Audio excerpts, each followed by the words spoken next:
Bonjour à toutes, bonjour à tous. Nouveau journal des produits de bourse de l'Obsa avec ce mardi 28 janvier. Une nouvelle baisse enregistrée hier lundi à la Bourse de Paris avec le CAC 40 qui a glissé de 0,41%. Le CAC 40 qui touche son plus bas niveau depuis près d'un mois, 4144 points, avec comme net recul le secteur des matières premières, un secteur qui pâtit notamment des difficultés rencontrées actuellement par les devises des pays émergents.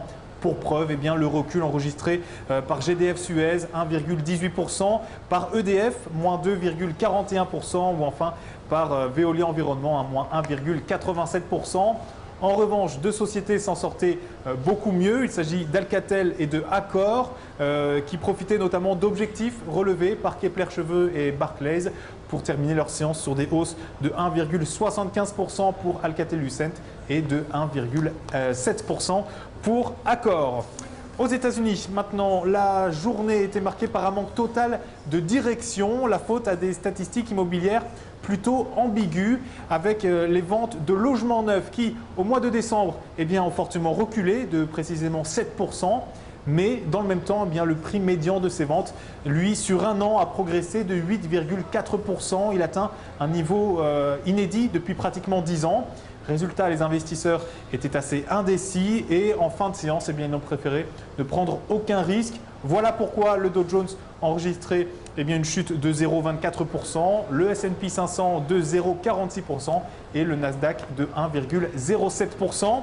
Du côté des sociétés, maintenant, on notait les excellents résultats trimestriels de Caterpillar avec des profits en hausse de 44%. Caterpillar qui annonce par ailleurs pour l'année 2014 un programme de rachat d'actions de 10 milliards de dollars.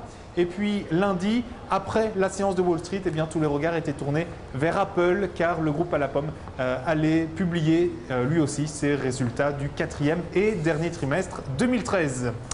Un mot maintenant de la valeur à suivre et ce mardi, il s'agit, j'en parlais, du groupe hôtelier Accor dont le titre évolue au-dessus d'une ligne de tendance haussière née fin novembre 2013.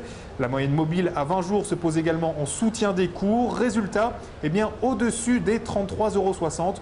Nous visons la formation d'une nouvelle jambe de hausse avec 36,20 €, puis 39 € comme prochaine cible. Alors si vous voulez jouer cette valeur, la stratégie qu'on vous propose, c'est l'achat du Warrant Call Accor à D446T d'Unicredit. Son prix d'exercice 36 €, sa date d'échéance le 5 septembre 2014. Voilà, c'est la fin de ce JT des produits de bourse. Rendez-vous demain, passez une excellente journée.